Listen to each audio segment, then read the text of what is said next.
Hey, what's up, Unbroken Nation? Hope you're doing well wherever you are in the world today. Very excited to be back with you with another episode with my guest, Sean Robinson, who is the author of Going Dry. Sean, my man, what is going on in your world today? Hey, Michael. Thank you very much for having me on your show. Excited to be here. And I actually just ran a 5K this morning, very outside my comfort zone, but it was something that I would challenge myself to do. And now I'm spending with my family. Nice. Love it, man. So much of our life is in the challenge. It's in the getting uncomfortable. It's in the space of growth that we find who we are by doing hard things. And, I think that for myself personally, that's been a huge part of my journey is like, how can I challenge myself to go deeper? Before we jump in and dive deeply into your story, I'm so curious. What's something about you that I would need to know to understand who you are? Something about me. I work construction, firefighting, been doing that for 20 years. And I thought I knew who I was supposed to be. I thought that I was set. Everything about me was who I was going to be, and I was just going to maintain that for the rest of my life. So my biggest thing was that I am who I am, and there was nothing I could do to change it. And then I had an aha moment that I have. I can't even believe to comprehend what my life would be like if I didn't start to make some changes. Who is it that you believe that you are? Because I think a lot of people kind of have that preconceived notion. Maybe it's from school, maybe it's from parents, from your family. Like, where does that come from? Who did you think that you were? So when I was growing up, and my dad was a mechanic, I grew up in that environment, holding the flashlight for him, never getting it in the right spot, never being quick enough to get tools. And while he taught me a lot of how to do my own work, it always felt like it was never good enough, never fast enough. So as I grew up in that environment and then, got into construction myself, got around the fire department and just the toxic masculine environment, I felt like I had to carry myself a certain way when I was in those groups. And who I thought I was with the people around me. It was, I had to be macho. I had to be tough. I had to fix it myself. I had to, not show weakness, not be vulnerable, never ask for help. It was who I thought I was the person that was going to fix it on their own. And I didn't know any better. It was what I was brought up in. And until I just, found some tools to get outside of that lane, did I learn that I could control these things, or I had the most control over, my inputs and what I could change and how the people around me didn't have to dictate that for me. I could change what I was. Yeah, I think so much of that is truly tied into those moments, especially in childhood. I mean, did it feel like when you were a kid you had pressure to be that way?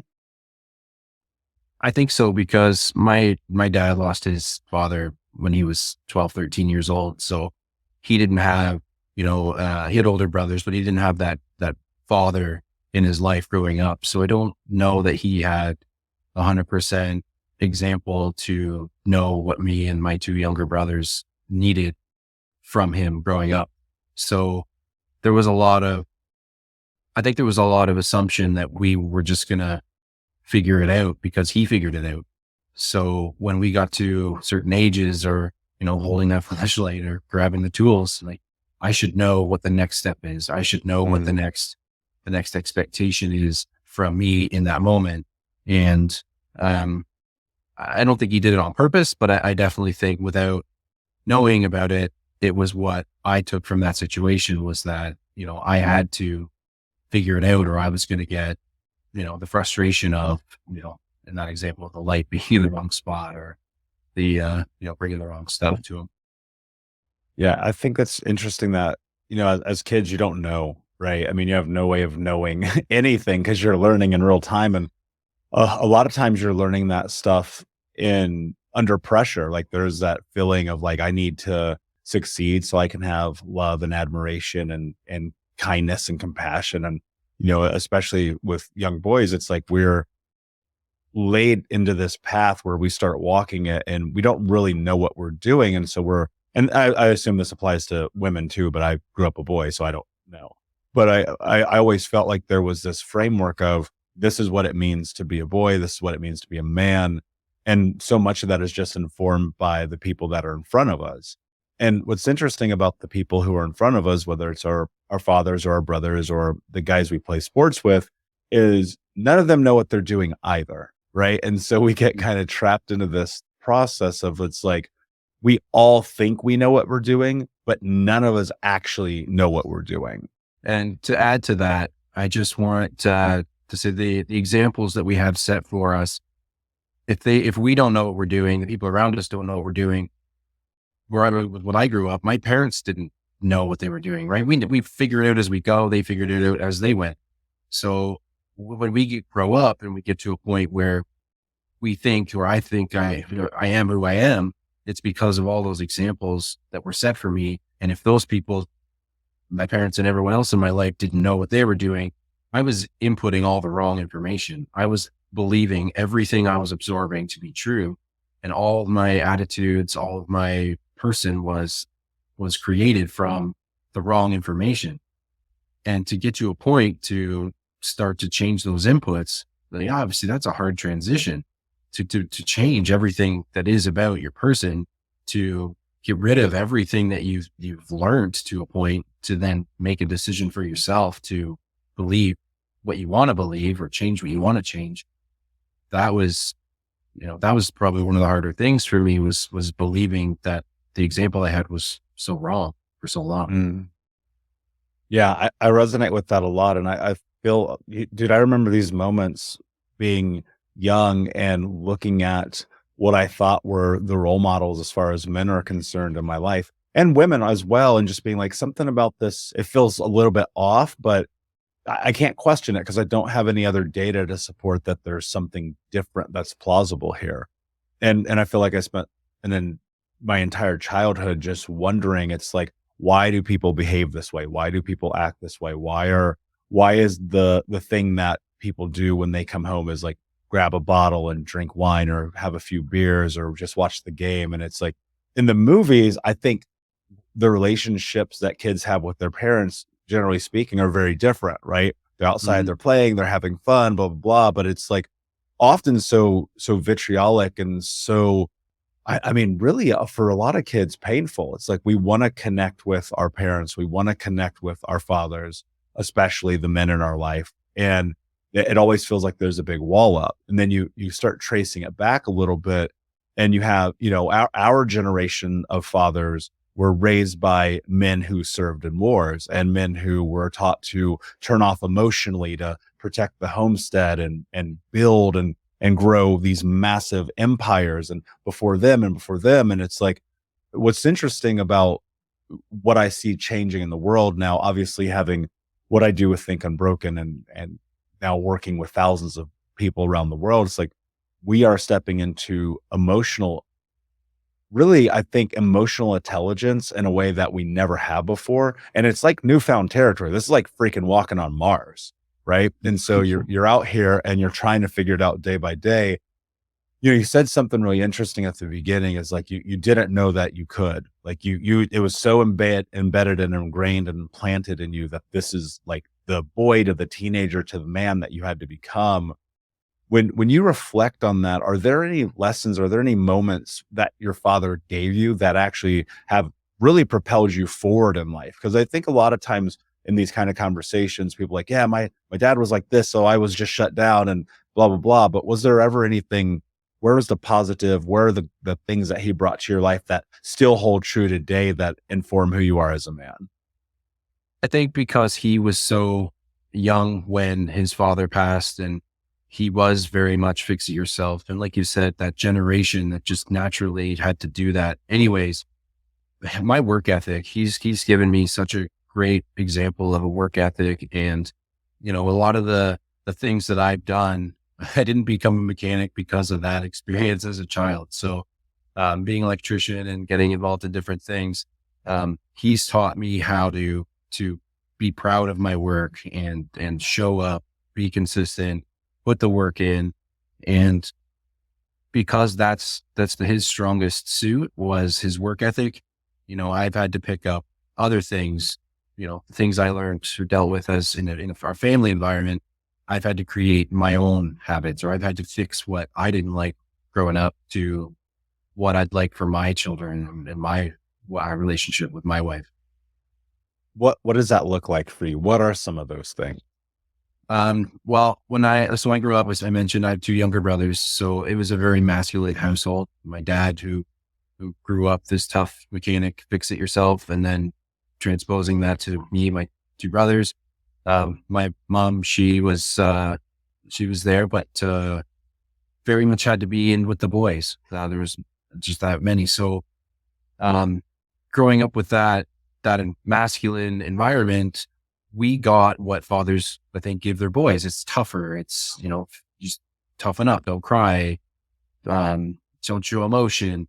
And having that, I always thought if they had a girl, if I had a sister, or there was, a little bit softer environment, it might have been or would have been a whole lot different.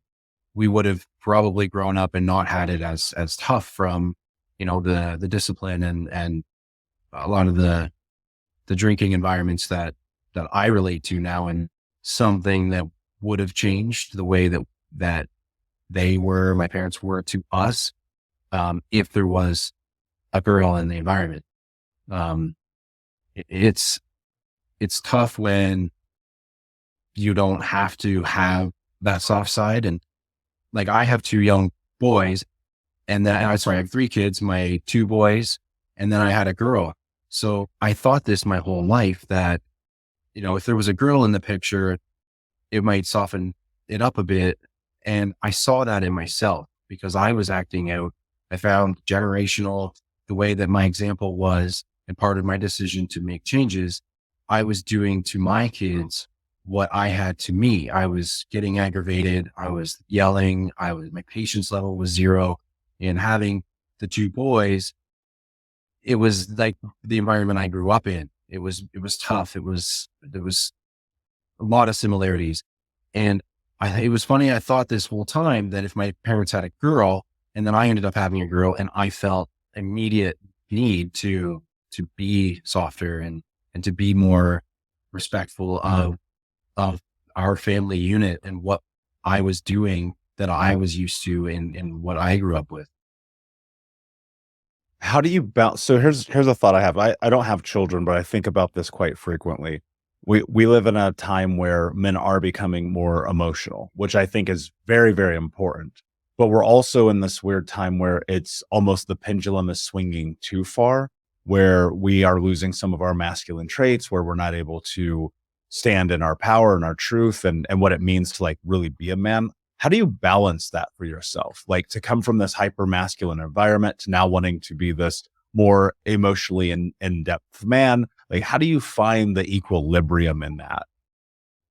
I think the biggest thing for me was understanding about generations. And I know you can relate to Tony Robbins and his content. He mentions a lot about generations in finance and generations in people. And when he talked about the fourth turning, I picked the book up, I read it, and learning about how generations and the phases of generations and how relating it to my parents, my generation, my kids' generation, we can't raise people in our generation. We have to adapt. I had to adapt from what I thought to be true about the way my family was brought up to the way I was brought up to the way I should bring up my kids in the same manner. And while it may seem like we're losing some of that masculinity, I think we're also getting stronger because we're handling it much better. We're talking about mental health. We're cognizant of the breaks we need or the resources we need. And the more we get that out there, yes, we move away a bit from the tough masculine environment, but we create different strengths, different things that speak to the next generation and the following generation. And just like the fourth turning and the cycles, I think, we create, it's a little bit less masculine, but I think that would create, a bit more masculine generation. We kind of adapt and deal with with the moments that we're living in, or what we've created. Mm. Yeah, that's a really interesting point, and that makes a lot of sense to me because I look at a lot of the tendencies like that I grew up with that are very either different or entirely removed from my life. I look at the same really being how my brothers raised their children, how my sister raised her kids, and it's very different, but there are some similarities. And I think one of the biggest differences, I look at the relationships that we have as men and bonding about and around things that are not just about drugs and alcohol and partying and things. And, one of the things I thought really fascinating about the book that you wrote is, in Going Dry, you talk about this concept of making this decision to go against the grain of what had been defined as manhood for you, being around this concept and idea of alcohol, of partying, of drinking, of girls, of all those things, which many boys, we look at the world and it's like, hey, you want to bond with your friend, kick back a six pack, and this is how you do it. And your journey through navigating that now into something different. And I think that there are so many people, and I won't even say exclusively just men, but there are so many people who they feel this call and this urge that only can be salved, this connection, this embodiment of community, through actually poisoning yourself, right? With alcohol, with drugs, with whatever that thing is. Tell me a little bit about this transition for you and what it was like for you to step into this new phase of how you're defining manhood and male bonding and growing into connection. So the drinking environment specifically was around me my whole life. Like, I knew how to mix proper Ryan Coke when I was 8, 9 years old. And it Mm, was innocent because I wasn't drinking these things, but I was in that environment. I knew how to do it because I was wanting to be helpful. It was go to the cooler, go to the fridge and help that way. So the abundance of drinking was there for me from very early on. And it became a rite of passage, like I know it is, that once I got to a point, I was going to have my first drink with my dad, and we were going to do these things because alcohol and those dependencies are we're celebrated that way. It's one thing to have that drink with your dad, and then for me to have that drink with my son, or like it is a generational thing from my experience, and then coming to the point where I created my own habits around drinking and an abundance. I was going out, the partying life, and then the circles, working construction. It's almost like you come in on the Monday, and it's, if you don't have those stories from the weekend about moments you don't remember, or about how sick you got, or you hang out with the same people. So if everybody's not sharing, you don't fit in. And in those environments, if you don't fit in, it's a lot more pressure to stay on the job. You might get laid off if people don't like you, or like any group of people, you want to try and fit in, and so that you feel that acceptance. So for me to continue to do that, I mean, it was what I wanted to do. But when I was 19, 20, in like my prime of drinking, I the bars were fun. I knew a lot of people, and it was the same thing every night on the weekends and through the week. So I feel like once I got older, I was still trying to chase that fun moment that I thought I remembered. And I'd be drinking in abundance just to try and catch up to that point, and wouldn't slow the pace down. So I would continue on, and then surpass it. My wife would be trying to get me to go home, and the function's over. And it's like, well, I'm going to try and sneak 3, 4 more of these in because she doesn't really need it yet. She doesn't mean that she's ready to go. And for me to change that, that was everything I knew from such an early age, was, being around drinking, and then, creating my own habits, getting to a point where I didn't know how to be different. I didn't know how to not do that. It was like my subtitle in my book, the habitual element of drinking was, this is what I knew about drinking, was how to continue in this lane. And to change that seems so unknown to me and so difficult, because when I was like 17 and 16, that's all I knew, was you needed that in your life to carry on. You know, you needed it at your social functions. You needed it to celebrate. You needed it because it was Friday or whatever. It was just what I knew. It's so funny that you use the word need in that.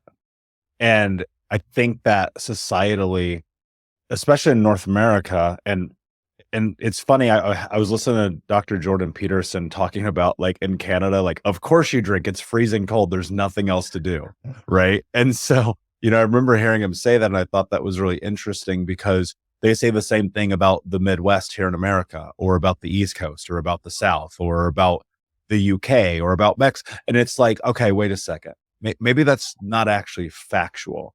Maybe you don't need this. And I remember, it's funny, dude, because I also would make drinks for my grandmother when I was at her house as a kid, like 8, 9 years old. I took my first sip of beer when I was probably like 7, I bet.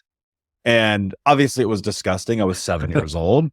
And she was like, yeah, that's because this is for, and she let me try it. She's like, that's because this is for grownups. Right. I was like, okay, I can see that, right, in some capacity. I have kids, so please don't hold me to that. I'm sure I would change my mind. But I look at my teen years. I mean, I started drinking heavily at 13 years old, like after school, when we would go like camping, anything. Like the guys, we would get together, ride our bikes down to this little creek and start drinking. Our parents drank. We had a teacher actually in high school. He got fired because he had one of those old green thermoses, like real old school style. And he kept vodka in there.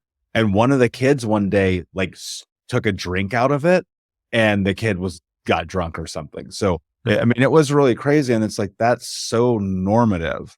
And you walk down this path where it's like, you're looking at your life. And for me, I looked at the way that I drank in my late teens and my 20s, and it was the same thing. How much fun did we have last night? Because we don't remember. Mm-hmm. One of the things that I recall really distinctly is, like, friends would just cheer it on and like, come on, man, do another shot. Like, let's drink, let's go party. And it's like, but why do we need this? Why do you actually have to have that? And I think that it is social, it is normative, but I don't think it's a need. I don't think you need to have to do this, but it's so programmed in our mind. So how do you start to transform that, right? How do you move to this place where it's not a need? And even if you necessarily don't go to AA, or you don't, consider yourself an alcoholic, or you don't have to fully quit, but how do you just change the thought process of this from, this is something that I need? Because that feels like a demand on yourself. It feels like a responsibility. It feels so much heavier than anything. Like, I think you need oxygen and food and shelter and love and compassion, but you don't need to get blackout drunk.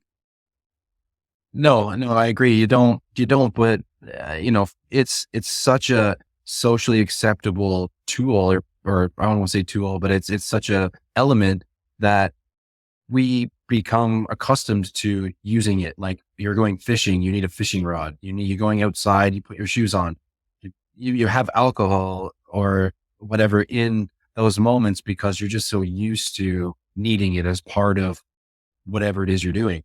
So, like any habit, you've got to, get yourself away from the feeling that I have to have this because I'm going to a wedding and I'm going to drink all what they've got there. The concept of open bar, dangerous. It's, you don't have to have it because it's available. But, for me, it was getting away from the fact that I needed to do it. I felt like I needed it, and changing it with something else, replacing that alcohol because I'm at the cottage or camping, or because I'm with my friends, or it's a Friday, and putting something else in its place that still made me feel like I was in the moment. I was able to go to the function and then not forget it. And when I started using Dry January as a bit of a way to get started, having that 30 days to set me up as, I didn't know what else I was going to do, but for 30 days, I was going to stick to this plan. I was going to not have alcohol. And by the time I got through that first 30 days, I didn't know anything about, James Clear and Atomic Habits. Like, I wasn't into getting I didn't have my inputs changed to give me the tools that I ended up finding later, because I thought I had to fix it on my own. So I would learn so much later, but after the 30 days, I needed more. I knew I wasn't ready to go back. And I challenged again, try February. It was another 28 days for me to add to that. And in that window, I found that I could be different. I could go to some functions. I could be around some people. And even though people fell off from their commitment to dry January, as I used to, make it a week or two and I'm good. I kept up with it, and no one around me could believe it. It was like, what do you mean? You made it a couple weeks, you're done January, you're good. Go back. Like, here, I'll get you one. Like, no. And it wasn't until I committed to myself to stay away from it that I found I had the confidence to continue to be away from it and tell people that I didn't. And it was a challenge, because, and I don't mean any, like, I know everyone deals with abuse, substance abuse in their own way. For me, it would have almost been easier if I had been mandated to not have it, or if something traumatic had happened, because people around me didn't understand. They didn't get that I was just going to not have it anymore. And it was a challenge, because the tools I didn't feel were there for the decision to just change on my own, as they were if there was something problematic about where I was coming from. And I would learn much more later about how it was affecting me. But in that moment, there was just nowhere that people would understand that I decided to change. Yeah, decision, right? That's the word. You decided. And indecision, it's like, okay, you have to choose. You have to choose yourself. And you have to choose yourself, especially in the moments when everyone else is telling you, hey, come this way. And it, there's something that feeds us, I think, intrinsically as human beings, where really, for the most part, we want to go our own way, but also we need community. We need connection. We need friends and love and all of those things. But what is the price that you pay for it? Like, that's the thing I think about all the time. Like, what is the price that I will pay to have something outside of my boundaries, outside of my values, outside of my integrity? And I think one of the hard things is, Sean, we get used to disappointing ourselves, right? How many times did you start dry January, right? It's like, how many times in my 20s did I quit smoking cigarettes? Like, I quit smoking cigarettes every day for like 5 years. You know what I mean? And it's like, at some point though, you have to make a decision. And I think on a lot of that decision, there's this element of self-love. There's this element of compassion. I think there's also this element of like believing in yourself, because I think people feel like here's how I look at it. When I have gone through these different elements of this journey, a lot of it has been, can I just go through today? Can I just like be in this moment, in this second, and navigate these feelings, these emotions, the pull, whatever it is that I am having into what I don't want? Because like, you're always being pulled into it. There's something almost subconscious about it where we're like, no, no, no, it's okay. And it's like, no, no, it's okay. It's fine. You can do that this time. It's like, you can smoke crack this time. You can go to the strip club this time. You can, whatever that thing is, we all have this time. How did you find discipline in this journey for yourself? Because that's the place where most people fall off. That's why dreams get shattered. That's why families get disrupted. That's why, we end up having a podcast like this, because it's like, I know that if we can share the real truth about this, because this is not easy, like we can create change. So what led you down the path of discipline in this way that it became substantial enough in your life that you decided to hold your commitment to yourself? I think what happened was everything, like always in my life, I was overweight, and it held me back in so many ways, because I never had the confidence to try out for certain sports teams or to be involved or to go out places, because I was overweight and just, yes, not confident. So as I started to get towards the end of 2020, and I was 320 20 pounds and just felt absolutely miserable. I was negative. I tried everything to bring everybody down around me, looked for the negativity in other people, couldn't be happy for anybody, and was just feeling miserably, mentally, physically. Got to a point where I knew that I needed something to change. My relationship, we had just had my daughter. She was just a couple of months old, and the stress of just adding a third child to life was around us, and my actions were not helping. I felt stuck because nothing I felt like I had done before, even if it was just a half effort, it didn't fix it. It wasn't going to do it. So getting to a point where like I started journaling at the end of 2020, and journaling was like, I might better have, taken my clothes off and went outside in front of the neighborhood. Like it was so uncomfortable for me because Mm. I couldn't talk like to the people that work construction or the firefighters, like volunteer that I'm with. Like we weren't talking about journaling because men didn't do that. Men weren't going to keep a diary, or little girls keep diaries, and all the abuse I would have taken from everyone around me if they found out this journal existed. And it just became a place for me to vent, right? I was going to outlet in this place where no one else was going to be able to judge me for it. And that became great for me for the resources I've learned since, like why, but like that was not something I'd ever done before. And it was almost like I was secretive about it. Like I didn't even tell my wife right away that I was keeping this journal. And this journal became this book. It was me documenting this all along, and that just, put this out there because that's what I went through. But deciding to change and be disciplined was finding myself that miserable and trying things I'd never tried before, deciding to do dry January and keep documenting it. It was something started to feel like it was working, and holding myself to the 30 days, aside from what everyone else around me was doing. And then the next 28 days, and then 100 days. And once I got to the 100 days, it was like, what if I did this for a year? So breaking it down into the smaller steps, the way that I did, and I know that there's literature that proved that, but that wasn't where I wasn't open to that at the time.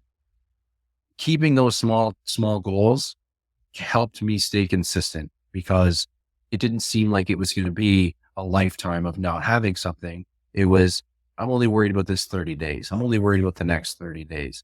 And once I stacked those together, it became a lot more solid base for me to build on.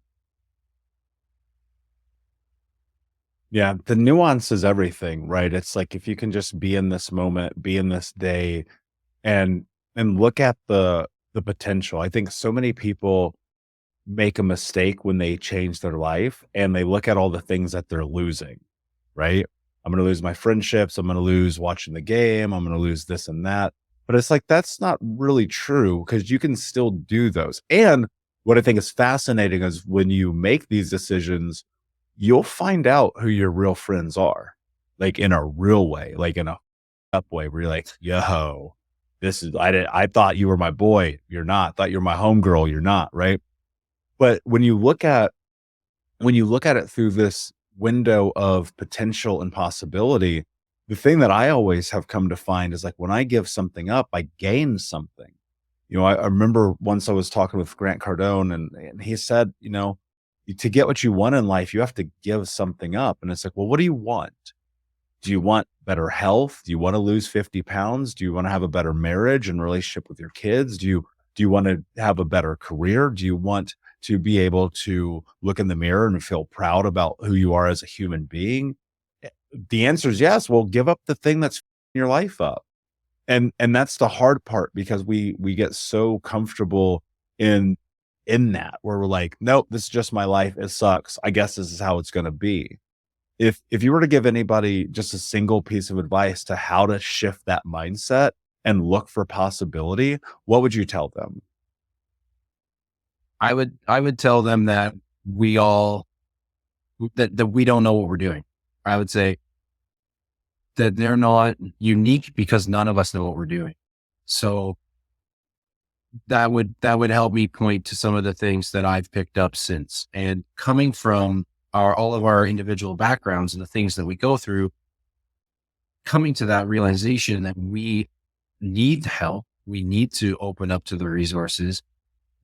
I wasn't there. I wasn't there. Someone could have told me to listen to Think Unbroken podcast, and I'll get around to it, whether or not it was the most relevant thing for me. And until I got to a point where I was ready to open up to that, yeah, like it was the aha moment that I had when we started talking. It was like, I didn't know that all of these things. You talk Greg Cardone, I've listened to probably all of his books. Like, he gets me jacked up as much as the next person. I think until you hear him and yourself and everyone say these things, we don't know. We don't realize, when I'm in my habit and routine of working construction and you're listening to the radio, you got to listen to the rock music and have it loud and do that all the time. We're not listening to these things because we're not talking about these things. And until we open up ourselves to, this content and this realm, we're missing the message. So a thing I would share is that we're missing the message. And until we open up to what's available, we're not going to get it. We won't have that aha moment where we are able to fix what's not worked for us in the past. Mm. Yeah, I mean, that's so true. I talk about this a lot, but I once had a roommate's girlfriend give me a copy of Eckhart Tolle's A New Earth, and I immediately threw it in the trash can. Right. And so, you think about it, it's like, if you're not in a place where you're open to anything to come in and change your life, it's not going to happen. And I think so many people are not, which is devastating to me. It's like, they're just not open, but they want their life to be different. And I'm like, oh, it doesn't work that way. You have to be open to the possibility that there is a plausible aspect that everything that you want in your life you can have, but it's only going to start with you sitting in your truth. Like, I imagine at some point, Sean, and here's what I think about a lot. There is some dark energy that I think is really powerful. Like, there is the usage of really these moments where you're tired of yourself that I think can play a huge catalyst in this journey. And, for me, when I was at my rock bottom, 350 pounds, smoking 2 packs a day, drinking myself to sleep, I was like, dude, I am so done with myself right now. Do something different. How do you leverage that energy while simultaneously loving yourself? It's difficult. And in the beginning, probably even through a lot of the 1 year that was the basis of this book, I was still miserable, but I was inching towards getting better. I became more appreciative of small things that I didn't notice before. And every time I started to pick up on it, it was that little bit that kept me going, was like, that's actually a really good point. And when I started listening to podcasts and reading books, it wasn't out of recommendation from others, because, like I said, I was trying to fix it on my own. So I wasn't ready to talk about it. I couldn't handle what someone might tell me, which is the hard truths that we need. Like you said earlier, it's to just get off your ass and go. We can't hear it like that a lot of the time, even though we should.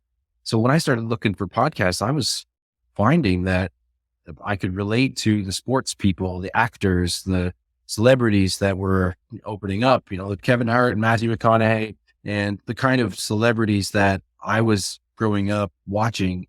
And these are people too. They have the same things at their level that I'm dealing with, that we're dealing with. So by hearing them talk about it, all of a sudden I'm open to listening to Dr. Caroline Leaf and Mel Robbins and Gabor Mate and all of these other people, because I felt more ready for what I should have heard in the beginning. But I didn't have that until I could relate to someone that I felt was going through something similar.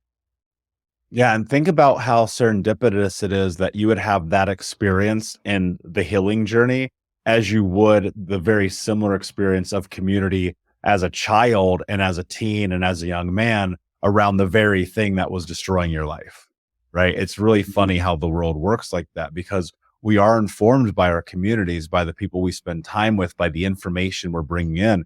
And I know it's just such a kick in a dead horse, but like, you really are the sum total of the people you spend your time with.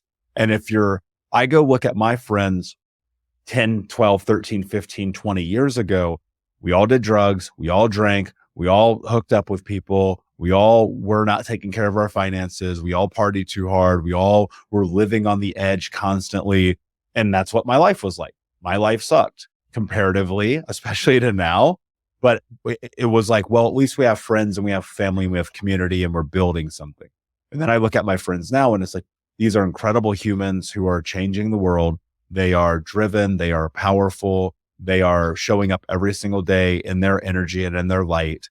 And I get to do that too. And so it's interesting how full circle that moment can be, to go from here's the community showing me the worst side of me, and here's my community showing me the best side of me.